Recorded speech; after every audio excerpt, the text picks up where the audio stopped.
Welcome everyone to LSE Public Debates. Thank you for joining us in our second installment of our No Confidence series. I'd first and foremost like to welcome our speaker for this evening, Mr. Dominic Grieve. Mr. Grieve was the MP for Beaconsfield from 1997 to 2019. He served as the Attorney General for England and Wales during the coalition government. More recently, he was the chair of the Intelligence and Security Committee from 2015 to 2019, when he published what is now known as the Russia Report on Russian interference in UK politics. He will be talking to us today about trust in Her Majesty's government and making the case for alternative conservatism. Thank you for speaking with us today, Mr. Grieve. It's a pleasure. A note about the structure of this event. So we first will start with opening remarks by our academic chair, Mr. Giovanni, who's associated with the International Relations Department at the LSE. We then will have opening remarks by our speaker, followed by a moderated discussion, and then an audience Q&A. So I'm going to hand it over to Mr. Giovanni to start us off. Yes, thank you very much. Just a few words. I'm very glad being here. I'm very glad to serve as academic chair for this event. I'm sure, as always, it will be very, very interesting and insightful, especially in this very special historic moment. And on behalf of the LSE, of course, I wish to welcome Mr. Dominic Grieve. Thank you for your time. Thank you for being here. And that's it. Thank you. Thank you. Mr. Grieve, if you'd like to start your opening remarks. Thank you. And thank you for inviting me to this virtual event. I think it was originally planned to be a physical event, and when I accepted it, and it's sort of gone backwards and forwards according to the state of lockdown. But at least it can take place, and it's, as I say, a privilege to have this discussion. And as has been suggested, I intend to keep my opening remarks not too long, because I've always come to the conclusion, having done many of these, that it's actually the discussion that follows and the conversation that we can have which is likely to be the most interesting. Now, I come to you in a rather strange sort of guise, because having been a member of the Conservative Party, I think I probably joined it at the age of 16. So that would have been in 1970 when Edward Heath was Prime Minister. And having remained a member of it for a very long time thereafter, nearly 50 years, really, 48 years. The party and I parted company in the autumn of 2019, firstly when I had the whip removed from me after 22 years in the House of Commons as a member of the Conservative Parliamentary Party, and secondly, although nobody's ever told me this officially, I think I have actually been kicked out of the Conservative Party, because by virtue of standing as an independent against a Conservative candidate in the election of November-December 2019, just under a year ago, I would automatically, I think, have been removed.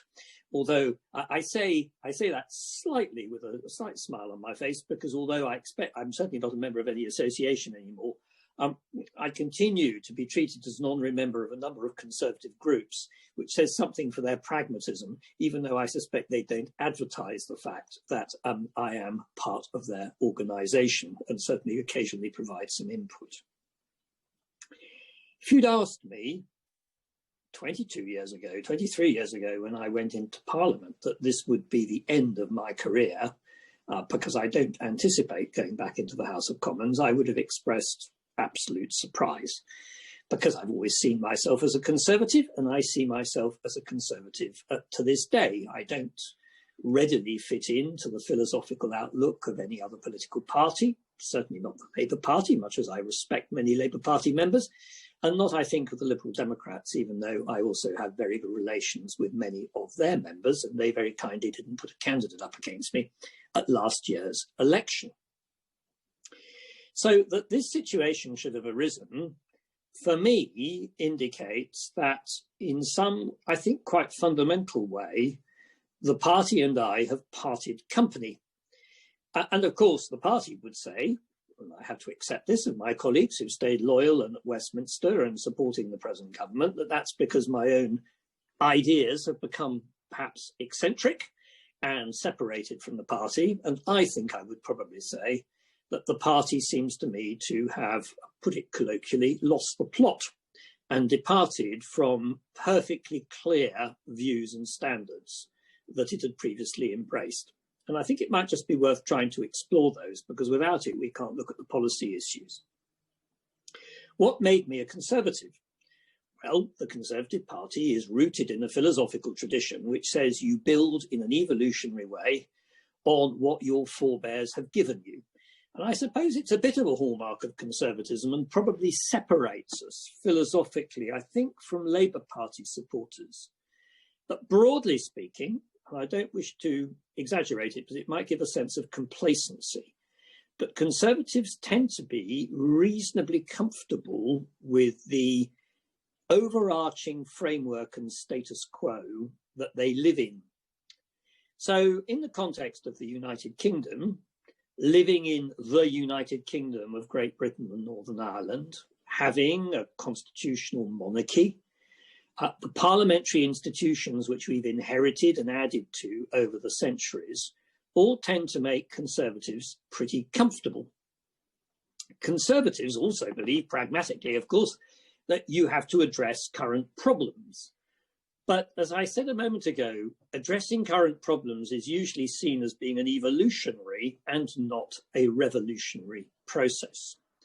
And Conservatives tend to be very mindful of the fact that as all change is disruptive, one of the duties of Conservative governments is to manage change and to try and carry it out in a way that has the fewest victims, if I can use that word, because ultimately all change, even if it's to the advantage of some, will not necessarily be to the advantage of all.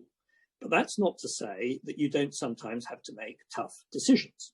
Just to give an example, and a controversial one, when Mrs. Thatcher was in power, one of the things that brought me into active conservatism at university was the sense, prior to her getting into office, that the United Kingdom economically was going down the plug hole.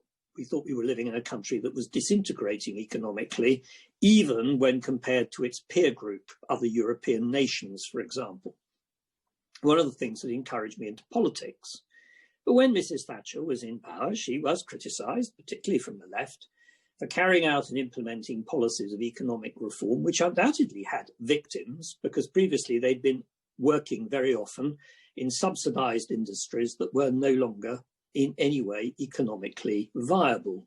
And she was prepared to take those tough decisions, whereas his predecessor, like Sir Edward Heath, had not actually been able to do that.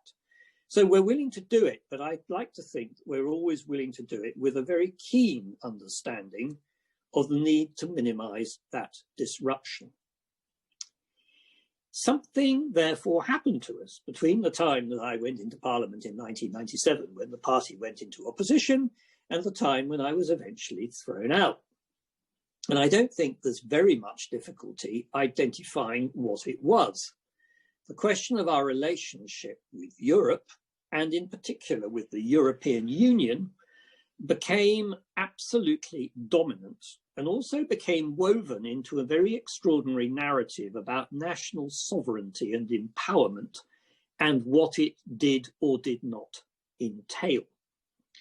The decision to go into the European Union, or the EEC in the 1970s, was taken as a pragmatic decision that as the United Kingdom was no longer an imperial power, it had firstly to revive its economy and provide for its citizens better than it was doing, that our European partners were showing clear signs of managing that much better than we were, and that ultimately our influence in the world would be likely to be greater by operating within a bloc where some sovereignty was pooled than by trying to go it alone.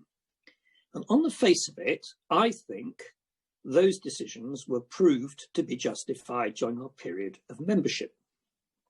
We undoubtedly prospered economically, certainly until the financial crisis of 2008, and indeed contributed markedly to shaping the European Union in our own image, certainly in the creation of the single market by Mrs. Thatcher.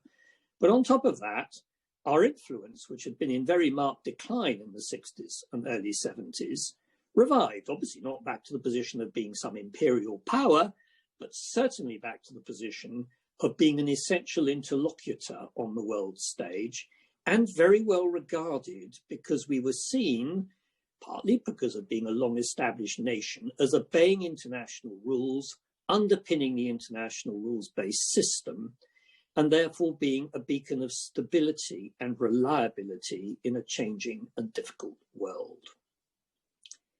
And suddenly we threw it all away.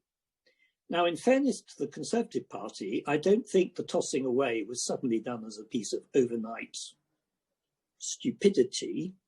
It had, I'm afraid, quite a long run-in, because it's quite clear that particularly after the 2008 financial crisis and the EU's response to it, there were significant problems with the EU, which fueled the view that the United Kingdom had criticisms to make of the way the EU functioned.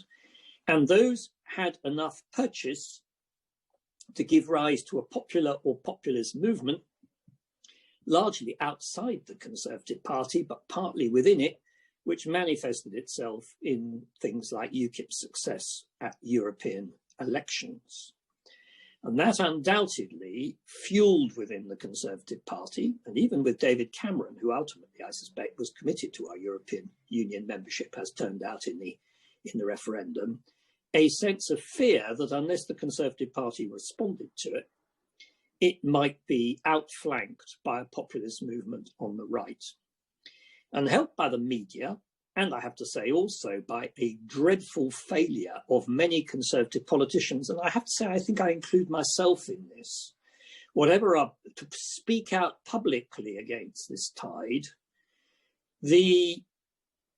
we allowed this argument to be gradually eroded by default of articulately standing up for it and making the alternative case that for all its failings or faults, our European Union participation was essential to our well-being.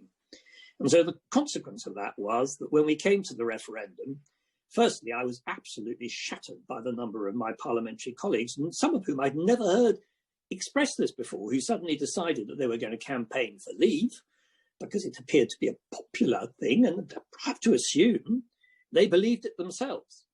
But there was enough there to completely destabilise the Cameron leadership. And secondly, I have to say the Remain campaign was very badly conducted for a variety of reasons and failed to focus on some of the key benefits of EU membership and saw it largely in economic terms. But the consequence of that was to create a revolution, the very thing that conservatism should not be doing. So when we woke up on that dreadful 24th or 25th of June, I can never remember the day, probably the morning of the 25th of June, and had the result, we were in a revolutionary setting, astonishingly, a revolution brought on in the name of tradition. Because the people argued, who were voting leave, that somehow we were restoring some magical status quo ante where the United Kingdom could stand proud, enjoy most of the benefits of membership, and yet at the same time be external and outside all the constraints and the pooling of sovereignty that entailed. And that crisis, I'm afraid, has been running ever since. And far from it being a short-term issue, as some suggested during the referendum, and I suggested at the time this wasn't an idea, it currently isn't finished. And it's not going to be finished even on the 1st of January when we are finally out of transition. And in the meantime, what we have watched is the Conservative Party not tear itself apart, but certainly under the pressure of events, move more and more to a position in which it started to squeeze out a section of its membership, myself included, almost completely.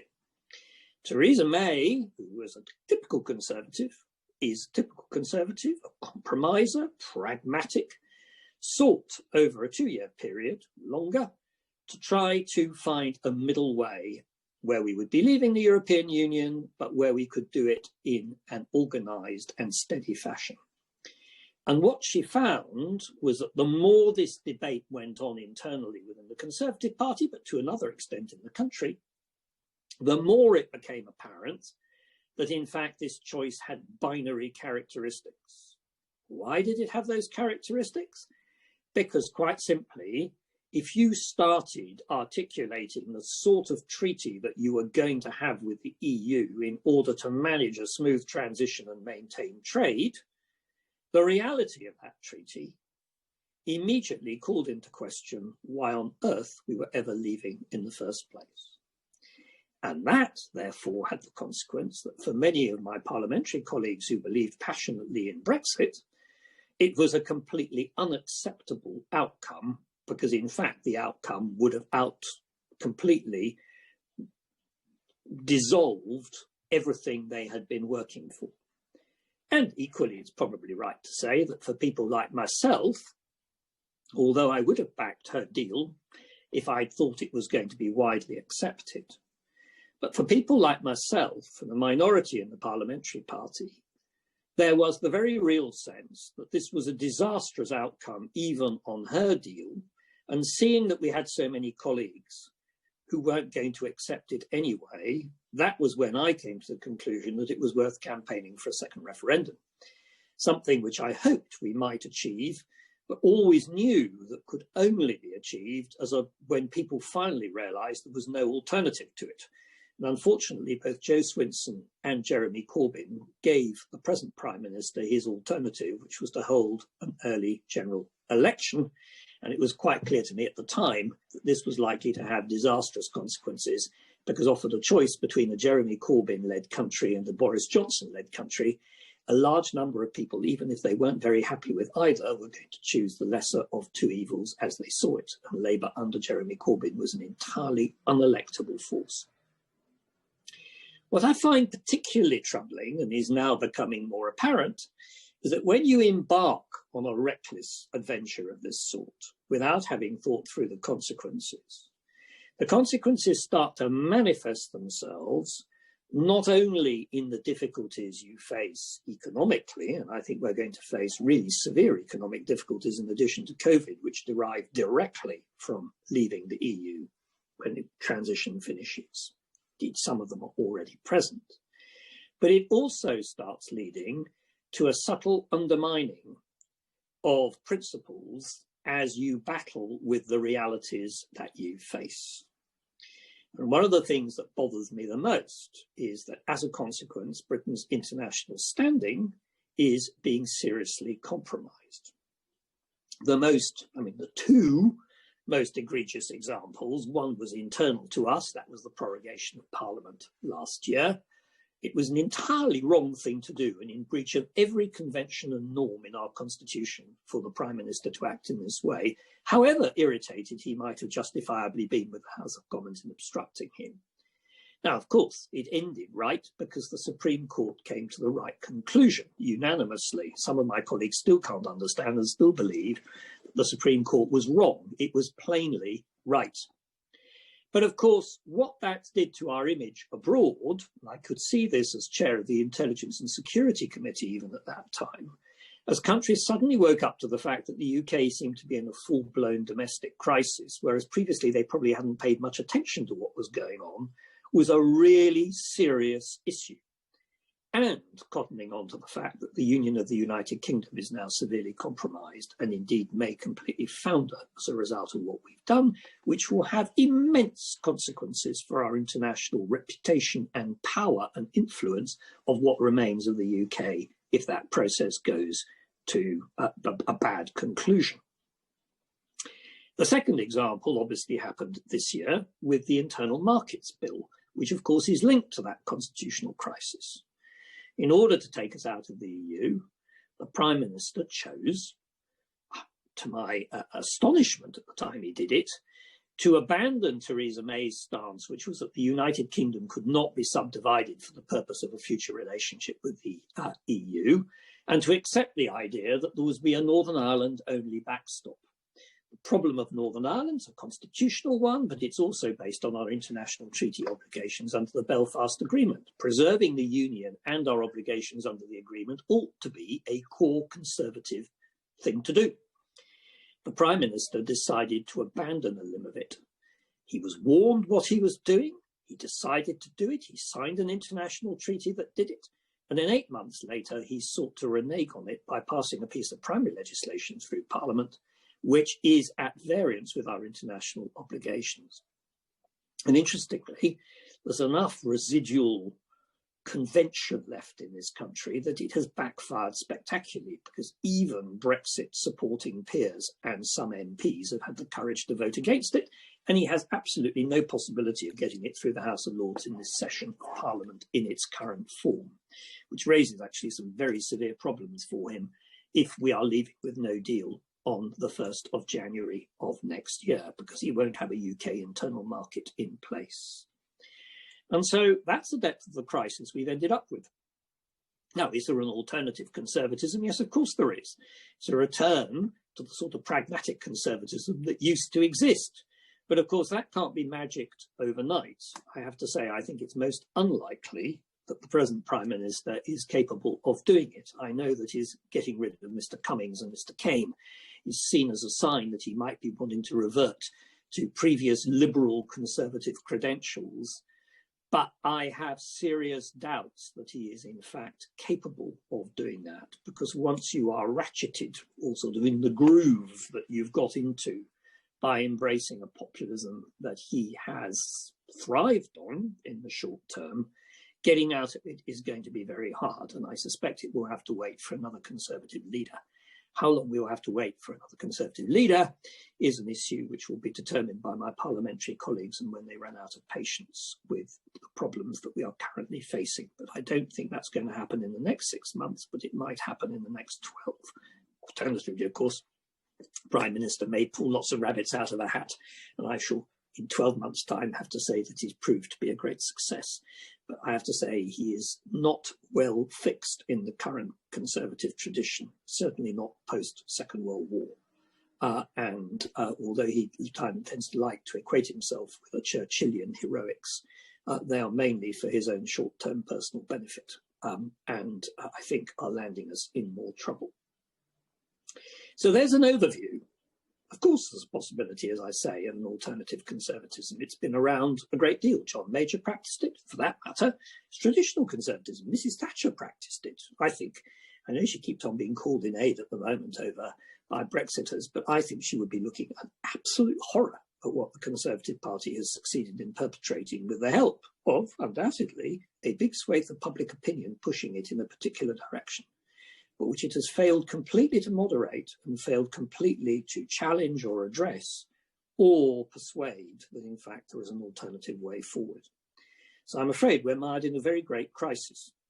I'm on the sidelines of it, so I can pontificate to you and have lots of pleasant discussions. I feel very sorry for my colleagues, many of whom I respect and are still in Parliament, partly because I watch them being diminished on a daily basis, whereas I know that some of them are in fact individuals of integrity and normally would be able to thrive very well in high office. But that is the consequence of mistaken decisions. There, I think I've spoken for my 20 minutes, so it's probably time I stopped. And I'll be very happy to have discussion.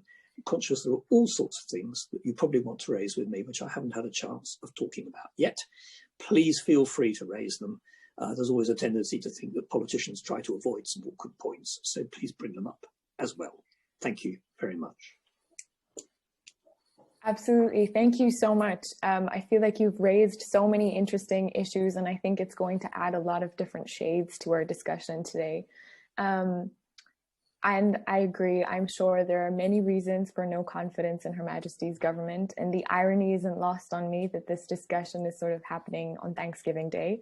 But I'd like to start off with looking at least initially, at the bigger picture. So there tends to be a general tenor of no confidence in governments around the world. So whether that's been the responses to COVID-19 in the last 10 months, or on issues of immigration, climate change, even the Black Lives Matter movement. There is a trust deficit, I think, that governments everywhere seem to be confronted with.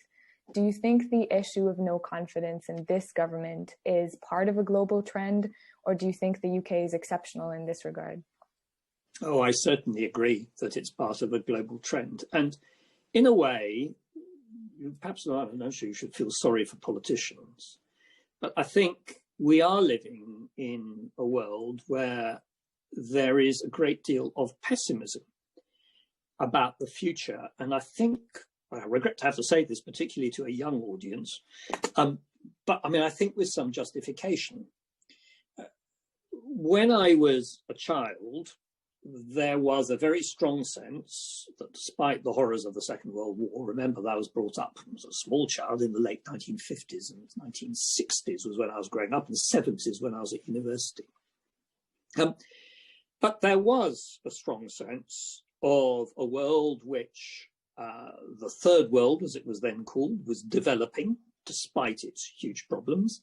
And although the world was divided into a power blocks between Western democracy and the Soviet Union, with China as a sort of bit of an add-on, but it was a very limited regional power steeped in communism, and that there were alternative ways of approaching problems, there was, I think, a underlying sense of optimism, at least put it this way, that none of these problems were intractable. And there may have been a leftover of rose-tinted spectacles about the period when Western democracies, and indeed even before they were democracies, essentially still controlled most of the planet. Although, in truth, I think that wasn't the perception I had. I mean, the realization of the independent countries that had come on the end of the British Empire was also a very real one. And most people were quite proud of the UK's record, despite everything. I think people are much more pessimistic. You only have to look around the world to see that the problems are now of a kind that appear almost existential. We worry, for example, in this country and in Western Europe, a huge amount about immigration.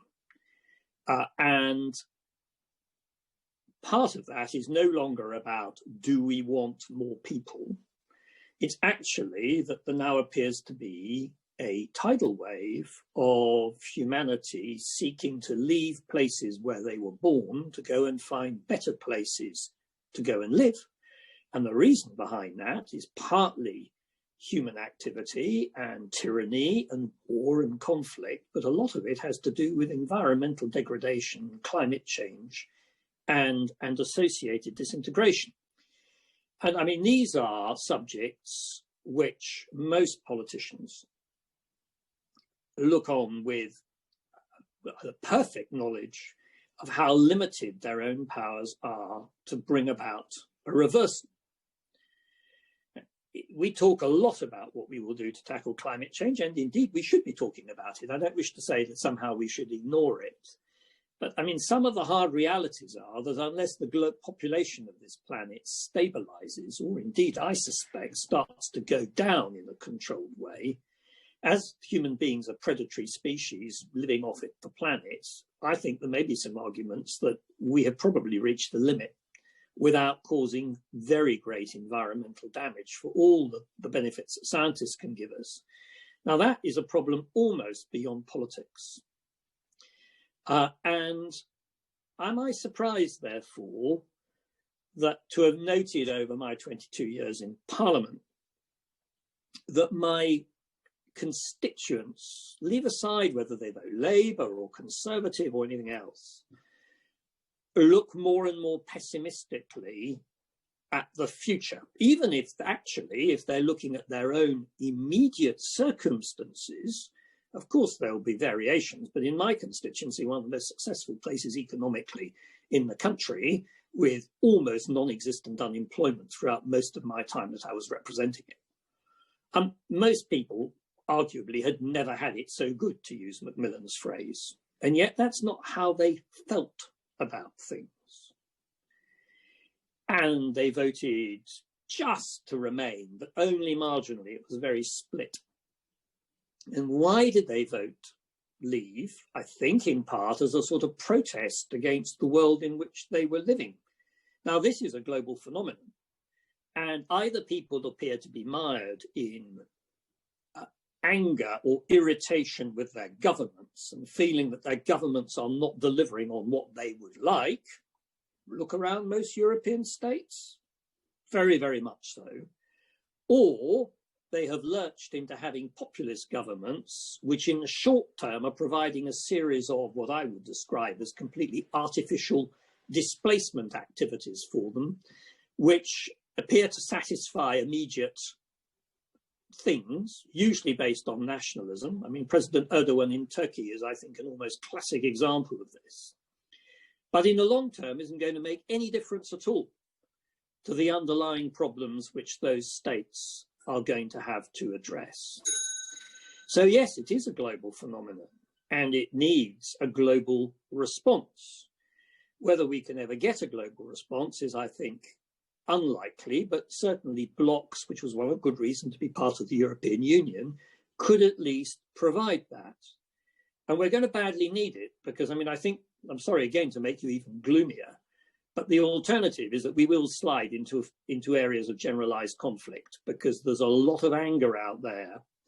And that anger is manifesting itself in very aggressive fashion.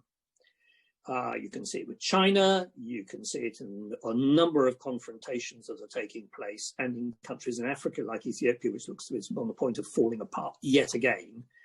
And you can see it in some of the language that exists even within Europe and certainly with Russia and in the Middle East. And these are really worrying trends because I say, going to war and armed conflict is the alternative to reasoned discussion. And I think the risks of that are growing, and they are themselves a reflection of that pessimism. Thank you. Yeah, I agree. And I think to bring us to the UK context, and I just want to anchor the discussion where you did in your opening remarks with Brexit. And so the deadline, transition deadline is fast approaching. No extension has been sought in view of the pandemic. And in fact, as of today, I think we have exactly 5 weeks until the 31st December, where we either leave with a new deal, without a deal, or I think, as Sir Ivan Rogers said, a series of cheap and dirty deals. And so how do you see this panning out?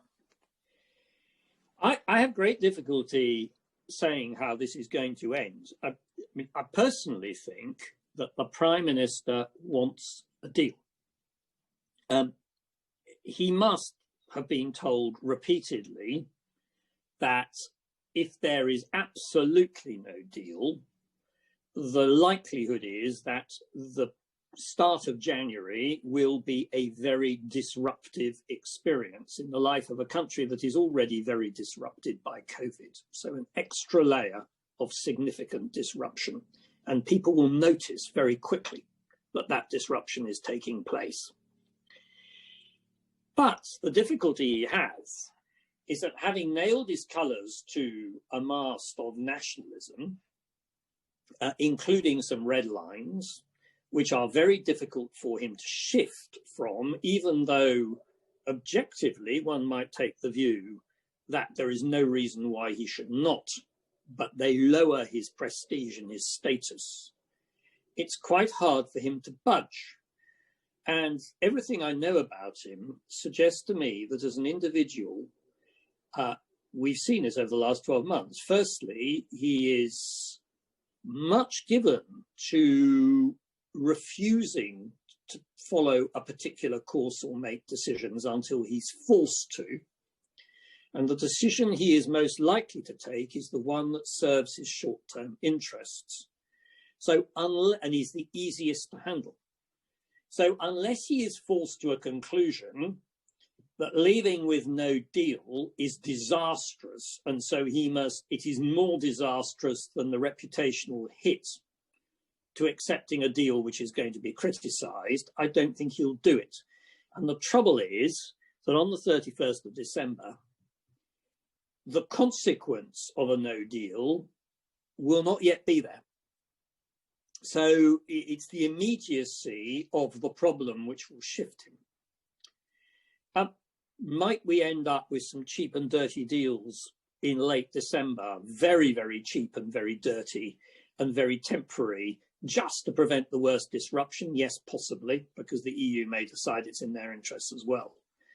But frankly, where we are at the moment suggests to me that whatever we end up with in January, even if we have a deal, it's likely to be a very thin deal. And I'm prepared to predict that next year, the next 1, 2, 3, 4, 5 years are going to be largely taken up in terms of our external relationships. We may be running around the world trying to do our free trade agreements with third countries, but actually the biggest part of the UK government's foreign affairs negotiation is going to be recrafting an alternative relationship with our nearest neighbours, because that is where we do our trade. And I think it's inescapable. Where we end up with that is another matter. But I think it will happen incrementally, and it will be driven by necessity.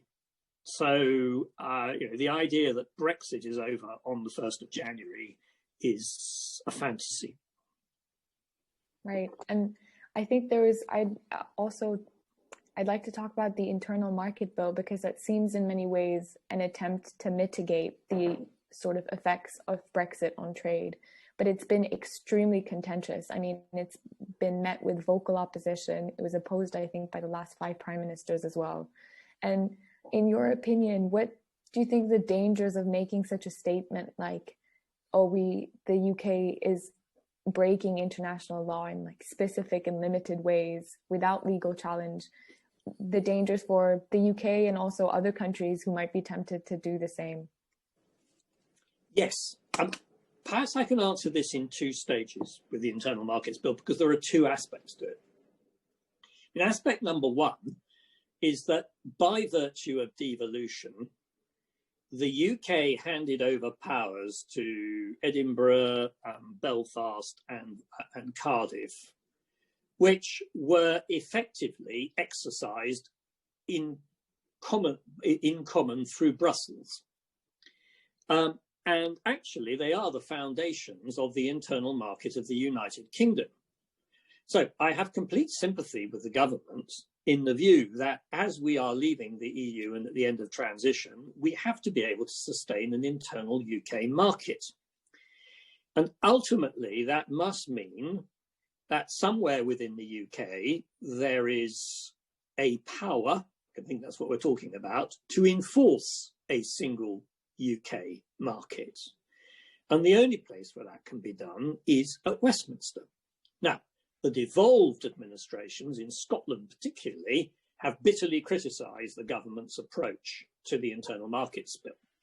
And I have to say, I think if I'd been drafting the Internal Markets Bill, I might have drafted it differently. But it's also right to say that for the Scottish nationalists particularly, this is an opportunity to pick a fight over Scotland's separate identity and nationalism, that when you start looking at some of the criticisms they've made of the Internal Markets Bill, they may be right on some of the detail, but on the basic principle that at the end of the day, the buck has to stop with the Whitehall and Westminster Parliament is one which I think they cannot escape, because otherwise there isn't an internal market. There's only an internal market by agreement between Edinburgh and London, and that agreement could be broken by Edinburgh. It can't be done. So to that extent, the government has my sympathy. The decision to then seek to overturn the terms of the withdrawal agreement with the EU is, in terms of our international standing, devastating. The United Kingdom, international law is a complicated thing, as I know from my time as Attorney General. And sometimes it's a bit opaque, and sometimes I'm the first to accept that governments can cut some very minor corners, particularly on interpretation. And some interpretation can be very difficult anyway. But the UK took a decision over 100 years ago, actually, that it would be an upholder of the international rules-based system. And on the whole, the entirety of our governmental system is designed to deliver it. And the Attorney General's role in this is absolutely key. And the ministerial code setting out that ministers don't breach our international legal obligations is absolutely key and obeys the rule of law. So, and the civil service don't breach international legal obligations. So, for the government to get itself into a position where it openly announces that that is exactly what it is going to do, claiming that the EU is about to violate its own good faith under the agreement, when I have to say there is actually not one shred of evidence that that was the case. This was merely a piece of leverage in the negotiations. This is reputationally really bad. And bear in mind, it has obliged a number of things to happen. It's obliged the Attorney General to sit on her head, quite frankly, in reinterpreting law. I have never come across the ability to say that it was not a breach of the ministerial code when it plainly was, is untenable. The ability to say that it's a matter where the UK government can simply rely on Parliament, and as Parliament is sovereign, therefore breaching international law is in some way acceptable, is actually outrageous. That may be true in one sense, but government should not willfully set out to breach international law. It was their choice whether to bring this bill before the House of Commons or not, and they controlled the order paper almost entirely of the time, unless Parliament takes it, the House of Commons takes it back. So this was a willful act. It breached, I regret to say, my old friend, very good friend, the Lord Chancellor, who had taken an oath of office to uphold the rule of law and respect it, places him in an impossible position. It placed the civil service in an impossible position. It's why Jonathan Jones, the Treasury Solicitor, resigned. And it is hugely damaging to the institution of government as a whole for having done this. And in my view, completely unnecessary. And as I say, it's backfired. So yes, I mean, that aspect of the bill is a sign of the chaos that Brexit actually caused within government. Right, I agree. And I think it's frustrated the territorial integrity of the union in more ways than just one. And I was wondering what you were thinking, what you think about the implications of this for devolution, more specifically, the prospect of Scottish independence, Irish reunification, and I think even Welsh independence is now being discussed more than it ever has been discussed before. And I wonder if you think we're heading towards an inevitable breakup of the union, or maybe a reordering of constitutional arrangements. It's a very hard question to answer.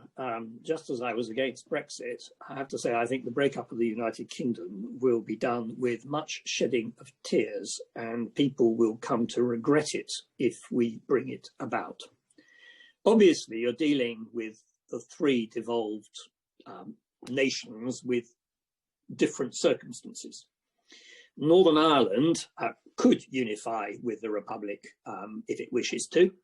And there's a majority for it, although the risk there is it will be a resumption of violence, because just as the Good Friday Belfast Agreement was an open acknowledgement that governance in Northern Ireland had broken down because a minority in Northern Ireland would not accept majority decisions, so the risk is there that if there were to be a unification, there will be a minority in Northern Ireland who will not accept it.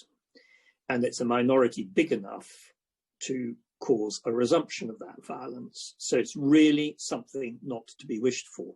The compromise that the Belfast Agreement brought about was one which many Irish nationalists were quite happy to embrace, indeed in Northern Ireland and elsewhere. And I've come across very, very few people outside, I think, Sinn Féin supporters who are actively enthusiastic about what unification would mean if the current consensus on Northern Ireland's future that's really existed in Northern Ireland since the Belfast Agreement came in breaks down, and is seen to have broken down. Wales could become independent, but I have to say I think it's logically rather improbable for a whole variety of reasons. Its economic dependence on England is enormous, and nor do I actually think that there is a majority in Wales for independence. Scotland is an entirely different matter. It is a state, it's a nation. It had a historic existence in a way that Wales has never had. And indeed institutions which were preserved by the Act of Union quite deliberately and which reflect that nationhood. Scotland could become independent if that is what the Scots decide they want. Now, the economic ramifications of that and the social ramifications of that will, I think, be immense. I was listening last night to a discussion with a Scottish SNP minister who I know very well, and is a great advocate of independence. And he was doing a reasoned critique of the government's policy on Brexit, but he skated over the consequences of Scottish independence at every turn, including that if, as he wants, Scotland breaks away from England, joins the EU, or rejoins the EU as he wants, what that would actually mean to trade between Scotland and England, and the loss of the single market that currently exists absolutely underpins Scottish prosperity. The consequences for Scottish people in the short to medium term would be, I think, huge. But at the end of the day, man is not made bread alone. If people are emotionally angry enough about something, then they may make a decision which is contrary to their own material interests, certainly. And it may be a decision from which they can't subsequently easily draw back. And we know from the referendum in 2014 how close it was. So I can easily see a situation that arises in which Scotland could achieve independence as a consequence. And as I say, I think it will be an immensely traumatic event, which we will all have reason to regret. But yes, it is potentially there. And as I've been saying for some time, the problem with something as fundamental as Brexit is that if you carry it out, regardless of the wish of a minority area of your country, but nevertheless one which is an identifiable nation state, you do so, or nation, you do it at your peril. Because they may well feel extremely offended by what you've done. And the whole way in which the Union of the United Kingdom has worked in the last 300 years has been that it's required compromise, particularly by majority in England, towards the views of minorities. And it's actually made us what we are today. In some ways, why we're such an attractive place for immigrants to come to.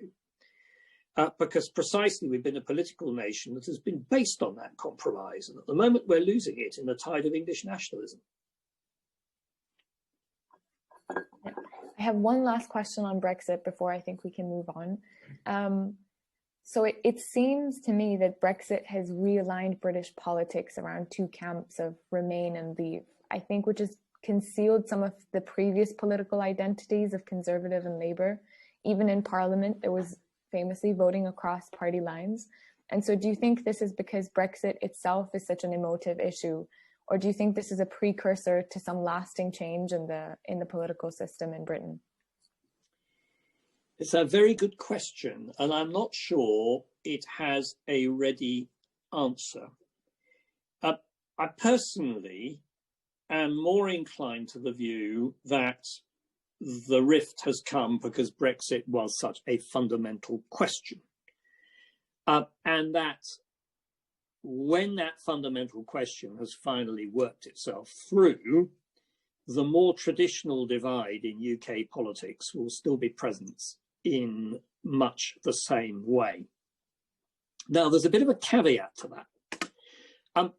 There has been a tendency for Brexit to be reinterpreted as being not just a disagreement over Brexit, but a disagreement over more fundamental issues. I think, to take David Goodhart's view, are you an anywhere or are you a somewhere?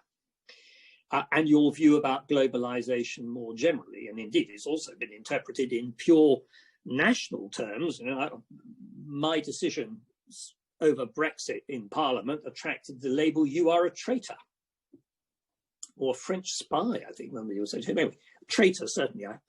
So, now, leaving aside the unpleasantness of that, I actually think that this belief that we're all sort of turning into a binary camp is I think, mistaken. Firstly, opinions on the European Union were, prior to Brexit, far more nuanced than just leave, remain. I could campaign for remain whilst being much more Eurosceptic on some issues than, say, some of my Liberal Democrat colleagues who have been quite happy with a federal European future, which I don't believe in and think would be very bad. But all that, of course, disappeared in the midst of Brexit. I also found, to my amusement, well, perhaps not such amusement, that I was sort of accused of being a citizen of anywhere. Whereas I have to say, I spent my entire life, personal and political, believing very firmly that I'm a citizen of somewhere and seeing myself, identifying myself as British, absolutely to my fingertips. including pride in all those things which many Leave voters are also proud of, including, to an extent, a little bit about sort of British exceptionalism. And that would probably differentiate me from my Labour colleagues I cooperated with during the course of Brexit. So we have been pushed into two different camps, which I think, and I find that very worrying, because quite apart from anything else, I think that it then makes people waking up to the fact that we may still share across this divide all sorts of things in common much harder to appreciate. And as I say, I still think that on the whole, when this argument has been resolved, then it will have panned out. We will see more traditional politics return. But I also have to say, second caveat, that of course the issues around the Union and how the United Kingdom is going to survive the next decade as a unitary state, even with devolution, are, I think, will raise a whole series of new issues on top of where they most normally are, the ones that we normally have. I mean, you can already see it in Scotland because the SNP have a status as a sort of mass movement, which is almost independent of there being a political party which happens to be in government. So there are a lot of other trends around, and I think it's quite difficult to see how they will actually work their way through. Thank you. And I want to move the discussion also to COVID and some of the policy responses subsequently. I think there's been a surprising convergence in a lot of the policy responses to COVID across the countries, actually. And I think it might be related to the way in which the issue has been framed, this sort of supposed choice between lives and livelihood. And I was wondering if you think it could have been approached differently. That's a really difficult question. It's probably worth bearing in mind, and I think we need to make this our starting point. Look across the whole of Western democracy. But particularly Western Europe. I'll leave the United States out of it for the moment. This has been a common challenge and has met with a response which, although at various moments has shown divergence, essentially has been pretty much the same. At various points, the government has been criticised for not locking down enough, or for locking down too much, or for fending libertarian sentiments, or for pursuing policies which are too rigid, or for relaxing too quickly. I'm actually quite forgiving of the government for all this, because this is the classic example of what happens when any government, however efficient and effective, is confronted with something, a phenomenon which is outside of its control and it is trying to bring back into control. And if you look at the UK today and say, at various points people have said, oh, Germany's done much better, or France has done much better, or Spain or Italy. Now, I know some countries, Germany may have done better with its track and trace, but I have to say most of the other countries, for all their slight differences of approach, seem to have been confronted with many of the same problems and with one, two, and possibly a third wave of COVID. Yes, I'm critical of the government. I'm critical of the government because the presentation has been very poor.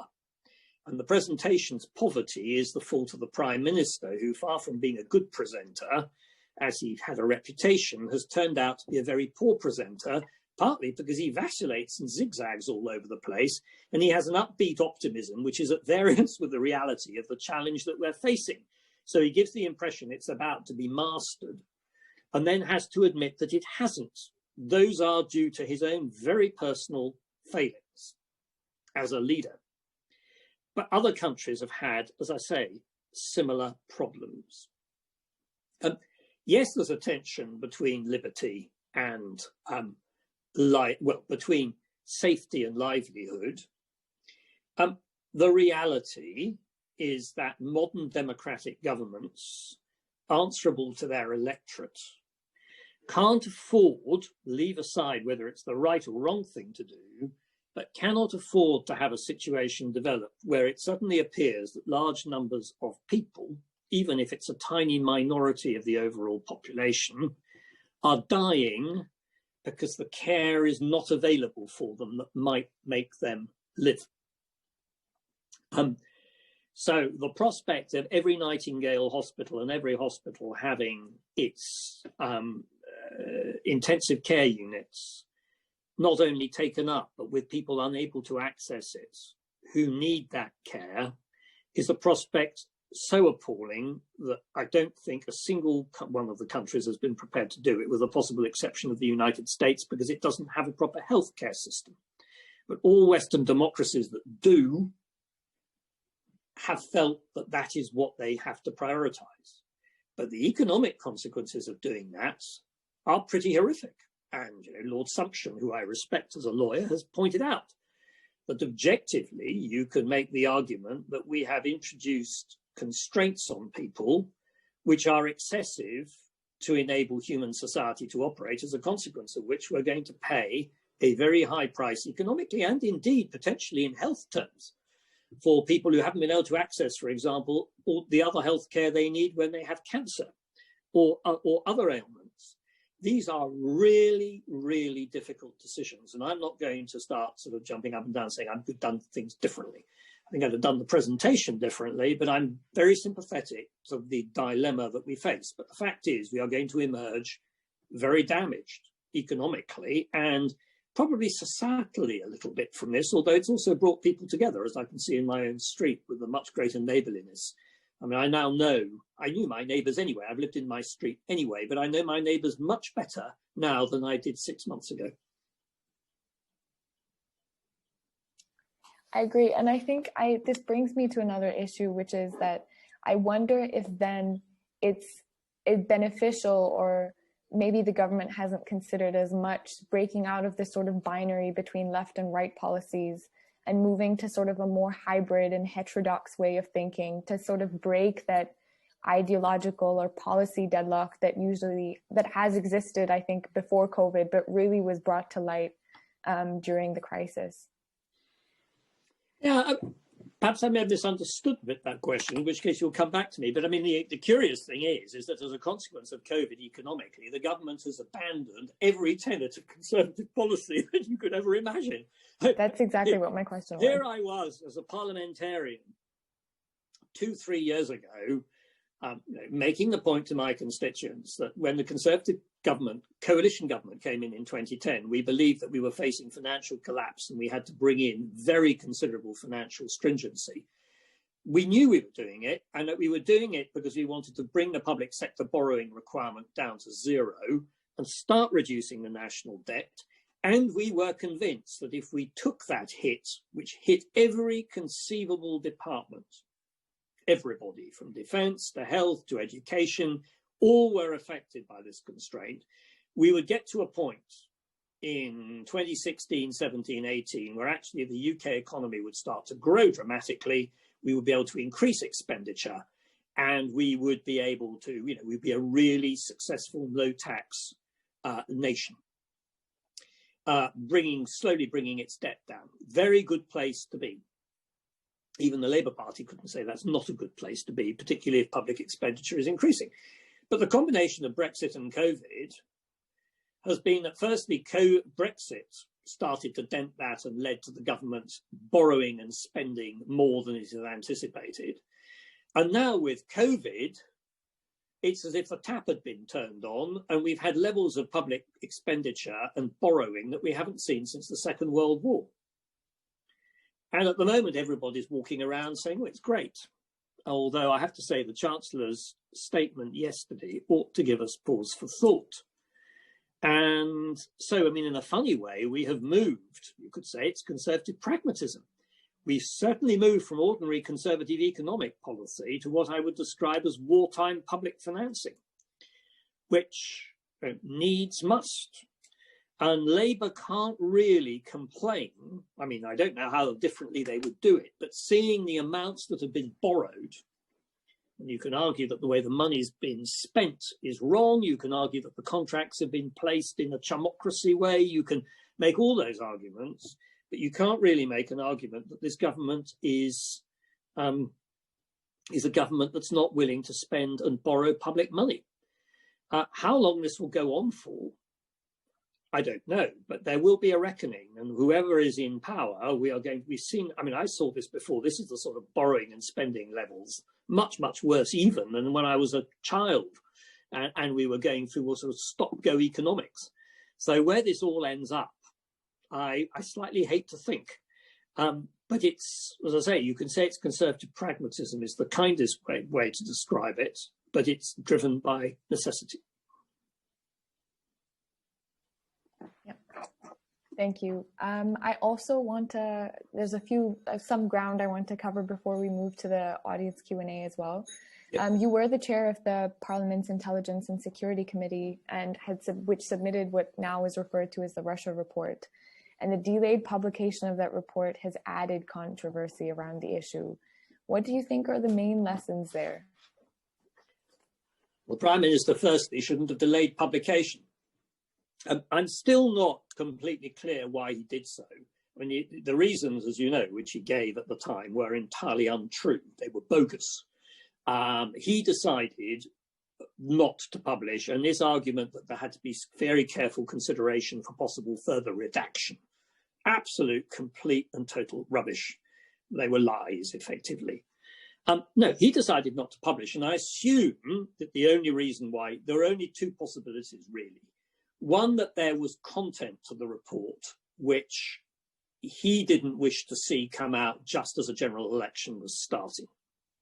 Now, I happen to think that that was mistaken, because particularly as he was a new Prime Minister, and much of what we were talking about related to events under his predecessor, or indeed predecessor before that, because we were looking at Russia as a threat, it would have been easy for him to say, yes, I entirely acknowledge that, you know, there are big issues here that need to be looked at. I promise we'll look at them, and they weren't on my watch. I mean, admittedly, he was Foreign Secretary for a bit of it, but only, I don't think it's the most. So I think he could have lived with it from that point of view. Yes, there would have been 2 or 3 days of comment. The alternative is actually it was me and Mr. Cummings and so disliked me and my role on Brexit that they thought it would be exploited, and they were determined that I shouldn't have a platform even to talk about that. I had to face up to the fact that that may just be a fit of pique on his part. Of course, it was stupid. I mean, the report in any case is not sensationalist, but it makes a number of important points about the threats to democracy in this country and the democratic process. Remember, it wasn't just about elections or referendums. It was about Russia as a threat to us, a spying threat, assassination threat, and subversion threat, all of which, and whether we had the right tools in place to deal with it. That's what it was about. It was there to inform the public and inform a public debate insofar as we were able to do in an open report. And I'm just very sorry that it didn't come out earlier. When it did come out, we started to have the debate that we could perfectly as easily have had then. And after it eventually did come out, do you think the response to the report is just that the government agencies have to be more vigilant, or do you think it calls for some other significant reform? I think it calls for some more significant reform. We did highlight that what's unusual about Russia as a state. The old Soviet Union threatened us in very similar ways. It certainly sought to practice subversion, although it was ludicrously unsuccessful at doing it. It certainly practiced espionage, and had there been the internet, it would certainly have tried to use cyber when it existed against us in a way that the Russians are undoubtedly trying to do.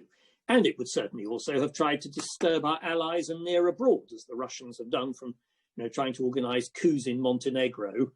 The coup d'etat is quite a significant thing to mount, to hacking into people's computer systems, bringing down, and not just a hack to take information, but to actually to damage broadcasters. I mean, there's a whole range of things the Russians have been doing in a very reckless way and in breach of international obligations.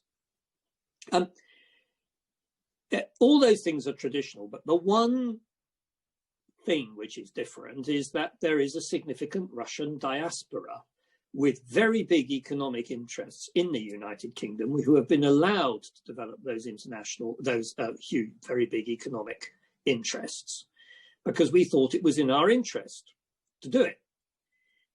But the problem, and I'm very careful in my choice of words on this, because I have no doubt that there are some Russian exiles living in this country who are multimillionaires, who are genuine philanthropists, have no links to Russia at all, and wish to engage and be part of British society and have taken UK nationality.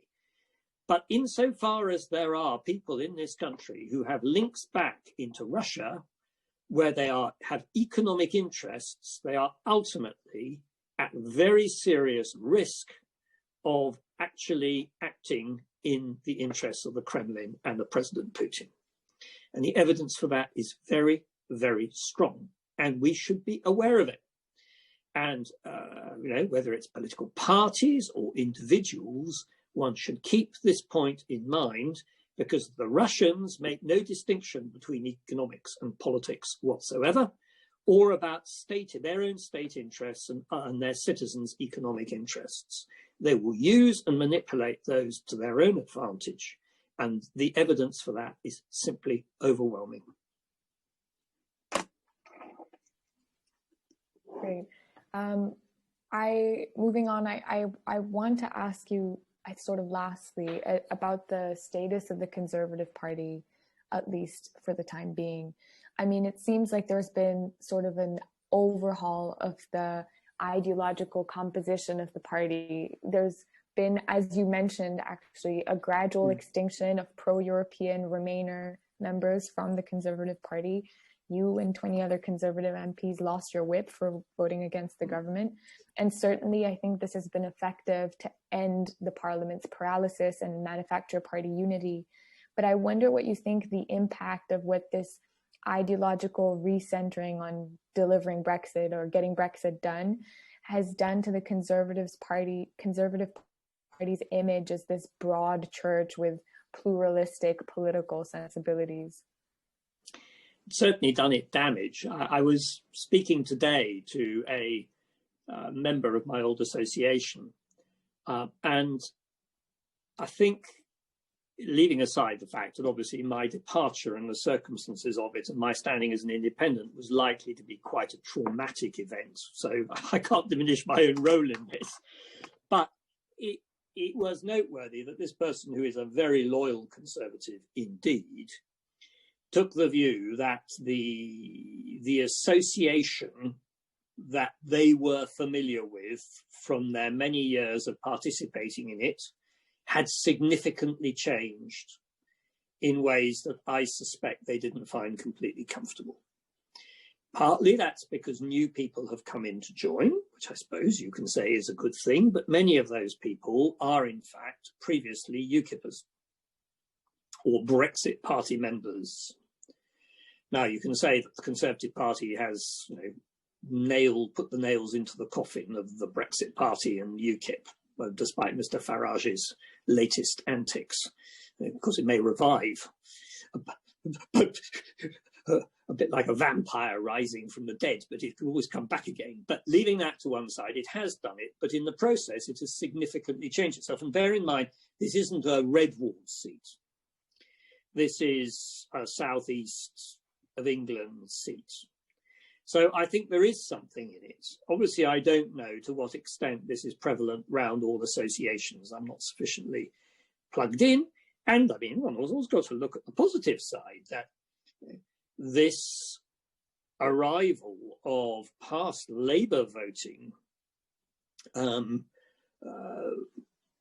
working class or people from members from northern seats would, on any normal showing, be regarded as a remarkable positive by the party, and winning those seats at the election was a very considerable achievement.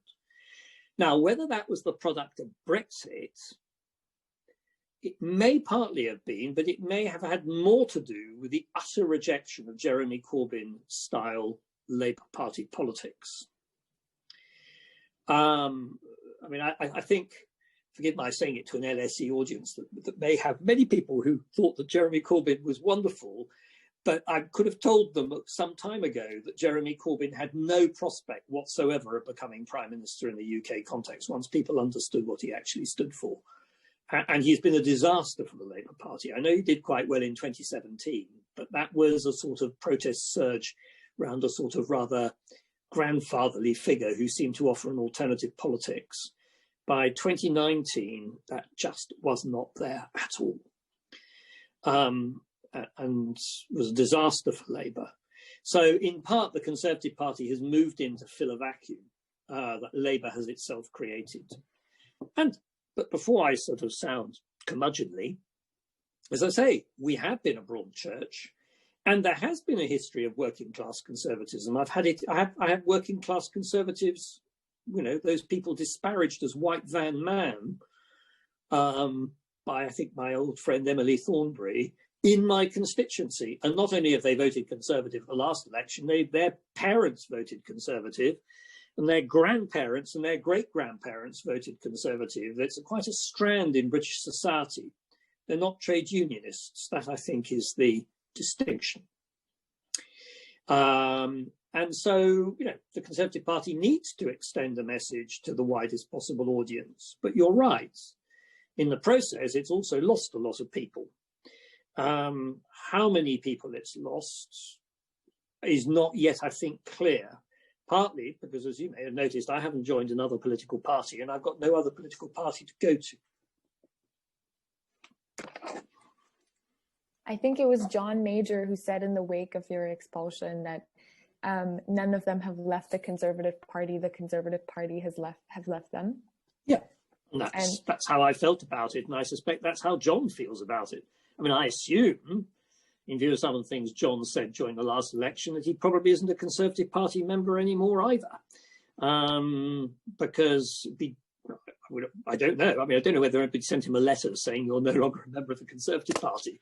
But some of the things he said, including asking people to vote for me and David Gauke and Dan Milton during the general election campaign, would have disqualified him from membership as a consequence. Okay, thank you. I think we can move to some of the audience questions now. We've had pre-submitted questions and also a live chat function, so there's quite a bit to get through. So we have Roman Dolobak, who's from LSE, who says, from our current Conservative MPs, who is your choice to succeed Boris Johnson? Well, it's a difficult question to answer. I mean, there is undoubted talent in the Conservative Party. It may well be, before one says my choice, who is likely to do it. It's clear that Rishi Sunak's star is on the rise. And whilst I had contact with him in Parliament, could appreciate his quality, it's been a fairly meteoric rise since. I mean, it may well be that Rishi would make a superb Prime Minister. He'd certainly make a very different Prime Minister from the present one. Elsewhere, when you look around the Conservative benches, and Jeremy Hunt was the runner-up to Boris Johnson, although I think a rather hopeless runner-up. I don't mean he was hopeless in his campaign, but he was never going to beat him. I happen to have a very high regard for Jeremy Hunt, who's absolutely in the mould of traditional conservatism. And if he were to become, I mean, I have to say to you, I think if either of them were to become leader of the Conservative Party, I would seriously think about renewing my membership if they're prepared to have me back. It's a matter for them if they're prepared to have me back. But I would at least think the Conservative Party was going in a more traditional direction. I certainly don't see any possibility of my rejoining under the present Prime Minister at all. Those are a couple of examples of people who seem to me to have considerable stature. Looking around the cabinet, slightly less confident, but I mean, I have to say, one of the problems with the cabinet, in my view, at the moment, leaving Rishi Sunak to one side, is it all seems to me that they're stymied and diminished by the Prime Minister. There are people in that cabinet who I think have genuine ability, but their stature doesn't seem to be there because the whole of the cabinet appears to have been relegated to a very inferior role by the Prime Minister. There are some people also in the cabinet who, in my view, shouldn't be in it. Could you name any, or? Well, I mean, I think the Home Secretary has shown herself to be completely unfit for office. So the fact that she's still there, and it's not just because of recent events and the report on her. There's a pattern which made my eyebrows twitch up when she got into it and was appointed, and which went back to her time as a senior minister under Theresa May. It was just rather surprising that that should happen, but then that may be a consequence of Brexit. That I'm afraid it's seen the promotion of people who are simply signed up ideologically to a project, even though objectively, it's not to say I want to emphasize this, that they don't have something to contribute, but it seems to me that they, holding one of the great offices of state is not there. I mean, in contrast, for example, Dominic Grieve, I believe to be a thoroughly competent minister. He used to be my chief of staff. I'm not sure that he's necessarily got the aptitudes to become prime minister, but he's certainly got the heft and gravitas to do the job he's doing, and will doubtless be an important component of any government, whoever becomes prime minister, assuming the present prime minister might not last the full term of the current parliament. Actually, that you bring up the Home Secretary, I was wondering what you thought about sort of the attack on activist lawyers and the fact that they were frustrating the removal of migrants. In fact, I think even Boris Johnson has come out and said that the criminal justice system was being hamstrung by lefty human rights lawyers. Well, it's just a complete load of rubbish. It's nonsense. Lawyers are there to do their job, and of course, sometimes lawyers misbehave. Let's understand that. As a lawyer, one's got to be very careful about making you can argue most things except the unarguable. I mean, I think there are limits to what one can do. But the suggestion that lawyers representing illegal immigrants who've arrived in this country illegally, or claiming refugee status and delaying their deportations, are acting improperly if they are properly taking proper points to bring before tribunals, is entirely unfair and entirely wrong. And she shouldn't be making such comments. It's not her place to do it. It's just displacing her frustration at what probably is a need to perhaps get real with the limitations that exist in democracies to achieving everything that you want, and perhaps being more realistic with the public about what you can and can't do. The problem with the Home Secretary is she comes across as deeply frustrated that she can't implement her ideas, when anybody could have told her that in practice, in a pluralist democratic country with the rule of law, some of those ideas are going to prove to be very difficult to achieve. And the most obvious is, leaving aside that you can't deport somebody to a place where they're going to be tortured or ill-treated, is that it's an unfortunate fact, and yes, it's exploited, I have no doubt, by people who come here as illegal immigrants, that if you can't find a country prepared to take them, you're not going to be able to get rid of them. And in many cases, although we may have a very good idea of where the country is that they've come from, the country where they've come from won't help. Now, that's an unfortunate matter that may have to be raised at an international level. But to go railing against the system, judges, lawyers, that this basic problem exists is absolutely pointless. You should actually explain to people what the problem is. Just in the same way as all these ludicrous ideas about what you might do to, obviously we need to cooperate with the French to prevent people coming across illegally in boats. But the idea that you are going to let people drown, a country which values its humanitarian credentials, that you're going to let people drown in the middle of the channel, or worse still, that you might barge into their boats so that they capsize. No rule of law state is going to behave in this way, ever. So even to suggest these nonsenses is to sort of live in a fantasy world that does absolutely no good to your own, to the valid points that you may have to make. Okay, we have also a question by Jake Summerson from the University of Bristol, who says, what do you think about the large amounts of public money being given out in contracts to people with close links to the government in a time where debt is growing? And do you think there could or will be any meaningful repercussions if there are conflict of interest found? Well, I think it's a very worrying phenomenon. I was addressing another student audience about 2 weeks ago, and somebody said, don't you feel, Mr. Grieve, that we're living in a corrupt country? Now, as a past Attorney General, this came as a little bit of a shock. There are many things, I think, wrong with the United Kingdom, but mercifully, we don't have a corrupt civil service and we don't have a corrupt judiciary. And you don't have to bribe public officials in order to get what you want. And indeed, although very occasionally such events happen, they are very, very rare. But that may induce complacency. And I do worry that the UK has historically in its governance had very, very strict rules to prevent some of the things which happened habitually, say in the United States, which is a sort of chumocracy form of governance. There are other democracies that don't have those advantages.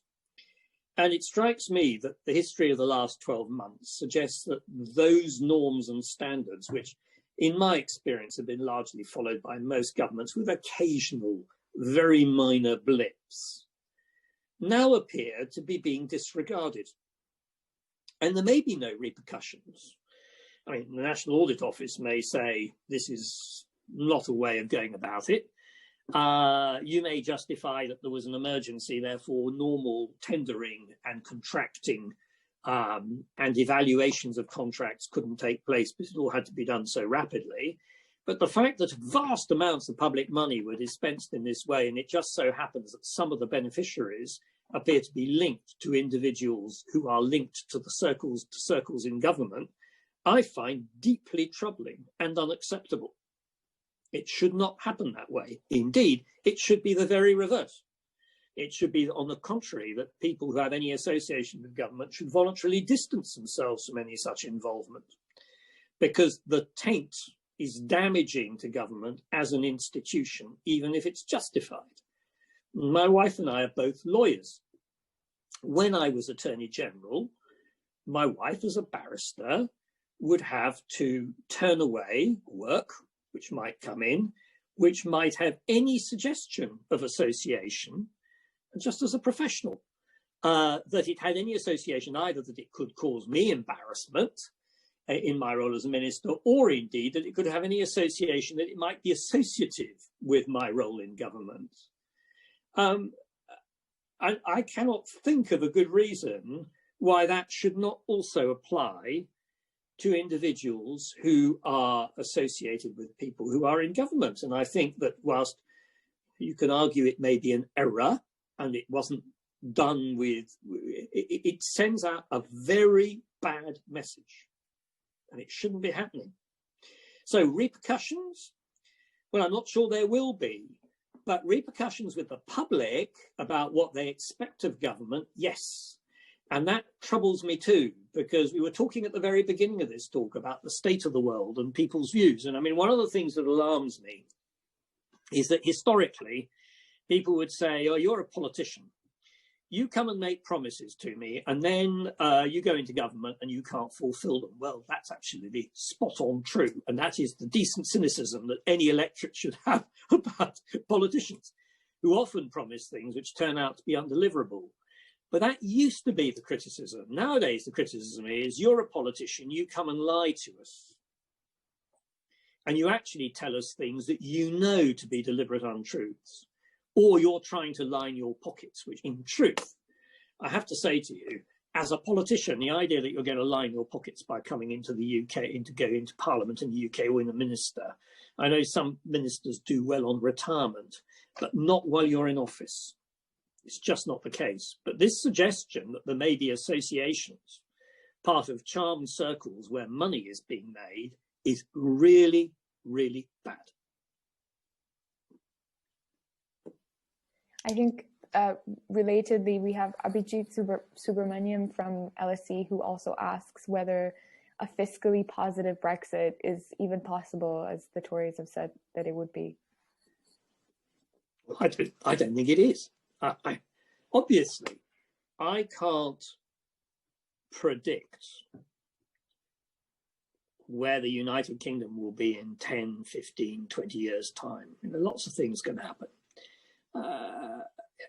It may be that the EU, which faces many challenges of its own, will do badly. I mean, it could even collapse or shed some of its states, although I personally, so far as I can project my views forward, I don't think that's likely to happen.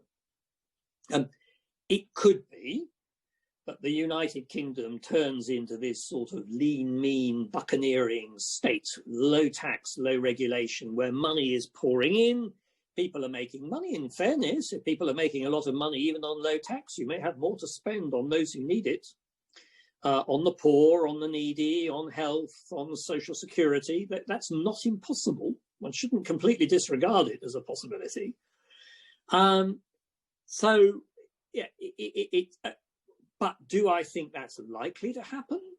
No, I fear that the far more likely to happen is a pattern where UK governments find that meeting their expenditure without borrowing becomes harder and harder, where there is a tug between putting up taxes and therefore driving out investment, where, from my point of view as a Conservative, the socialist message of, let's tax people more because we need to share out more equitably a cake that is in fact not growing very fast or might even be diminishing, all the things I remember when I was very young, become more and more prominent as arguments. So I personally think that this fiscally low tax, very successful state, the Singapore of the Northeast Atlantic, which I think is the vision that one or two of my colleagues have at Westminster, I'm afraid I don't think it's going to happen.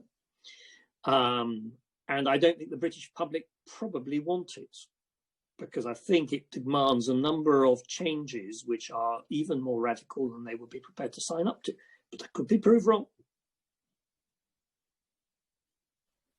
Okay, we have Darius White, also from LSE, who says that now that this revolution, as you mentioned, has begun, how does the country return to the true conservatism that you describe? Well, it's probably, if it's going to be the Conservative Party that's going to do it, the moment where I will think that it's probably started that process is when it gets rid of the present Prime Minister, because the present Prime Minister is so tainted, better or worse, and he's chosen to go this route, with something entirely different that I do not see how we will even start turning a corner until that happens. Once that's happened, I do accept that as an ex-Remainer, I can't live in the past. I might wish not to be where I am, but the reality is that the UK will still be outside of the EU in some relationship with it. And it's then going to be the task of a future Conservative party, if it's in government, to craft what sort of new future relationship it wants with our key neighbours and partners to boost UK economic growth and give us security. Those are the two things that governments have principally to do. And to find a place for ourselves in the world, which is going to be changing very rapidly around us with emerging new powers and with very considerable security threats. That's a return to Conservative pragmatism. But that means waking up and going outside and getting a very big bucket of ice cold water and pouring it over Conservative Party's head collectively and saying, look around you and get real. At the moment, we are still in the midst of the pursuit of fantasy. And until we get beyond that, we won't have turned the corner. Now, do I think it's likely that it's the Conservative Party itself that will do that? Yes, because I don't see myself or David Gauke or anybody else going out into the street and saying, I'm about to set up a new party that is going to replace the Conservatives. I can't rule out that a new force in politics may not emerge. but I rather doubt it. I think either the Conservative Party is going to do it of itself during its period in office, or, seeing the direction of travel in which Keir Starmer is clearly taking Labour, Labour will become the electable party and will win an election and actually bring in what I would call fairly traditional Labour government, but not Corbyn-style Labour government. It will not be socialist as such, although it will probably seek to spend more and probably tax more than the Conservative government would. But actually, the problems confronting it will be absolutely identical to those which are confronting the present government. But certainly Keir's great asset is he doesn't seem to be a fantasist. And that in itself, I think, will, in the short to medium term, make his party, particularly if he gets rid of some of the people in the Labour Party who are, quite electable. I think that seems like a good place to end the discussion. I'd just like to say thank you to Dominic Grieve and also Giovanni for coming to the event today. And yeah, the conversation was really helpful, and I'm so glad that we could get in so many of the audience questions as well. So.